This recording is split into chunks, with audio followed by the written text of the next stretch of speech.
રમતગમત અને કલા સમાજને એકતામાં બાંધે છે અને રાષ્ટ્રને ગૌરવ અપાવે છે।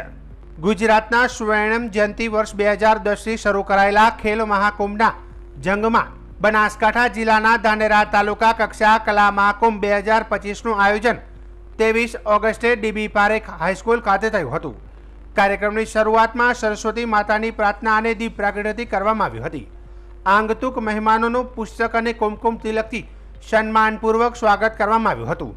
કન્વીનર નરેશભાઈ જોશીએ આવકાર ભાષણ આપ્યું હતું। આ કલા મહાકુંભમાં ધાનેરા તાલુકાની 6 થી 20 વર્ષની વય જૂથની કુલ 38 શાળાઓના 640 જેટલા સ્પર્ધકોએ ભાગ લીધો હતો। લગ્ન ગીત, સુગમ સંગીત, લોકનૃત્ય, રાસ ગરબા, ભરતનાટ્યમ, ચિત્રકલા સહિતના 14 કલાત્મક પ્રસ્તુતિઓનું આયોજન કરવામાં આવ્યું હતું। આ પ્રસંગે નરેશભાઈ જોશી, ગોવિંદભાઈ પટેલ, ભૂરાભાઈ પટેલ, કીર્તિભાઈ શાહ, સમીરભાઈ શાહ, પ્રવીણાબેન રાવળ, ડીએમ કણબી, શેધાભાઈ પટેલ સહિતના શિક્ષકગણ અને આગેવાનો ઉપસ્થિત રહ્યા હતા અને સામાન્ય વરસાદી માહોલ વચ્ચે પણ સ્પર્ધકોનો ઉત્સાહ જળવાઈ રહ્યો હતો અને દર્શકો મોટી સંખ્યામાં ઉપસ્થિત રહ્યા હતા।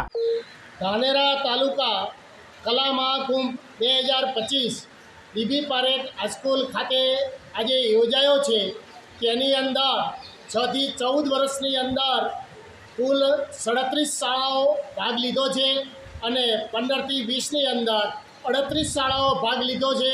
કુલ ટોટલ 640 સ્પર્ધકોએ આ કલા મહાકુંભની અંદર ભાગ લીધો છે।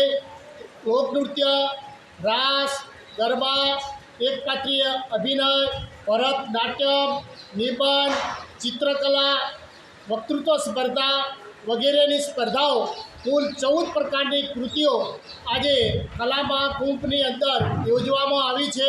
તેની અંદર દરેક બાળકોએ સ્પર્ધકોએ ખૂબ ઉત્સાહભેર અને ભાગ લઈ અને પોતાની અંદર રહેલી કલા ખૂબ સારી રીતે બતાવી છે। હવે એ જિલ્લા કક્ષાએ પ્રથમ નંબર જશે। જિલ્લા કક્ષામાં પ્રથમ નંબર વિજેતા થઈ અને રાજ્ય કક્ષાએ જશે। એ રીતે કલા મહાકુંભ યોજાય છે।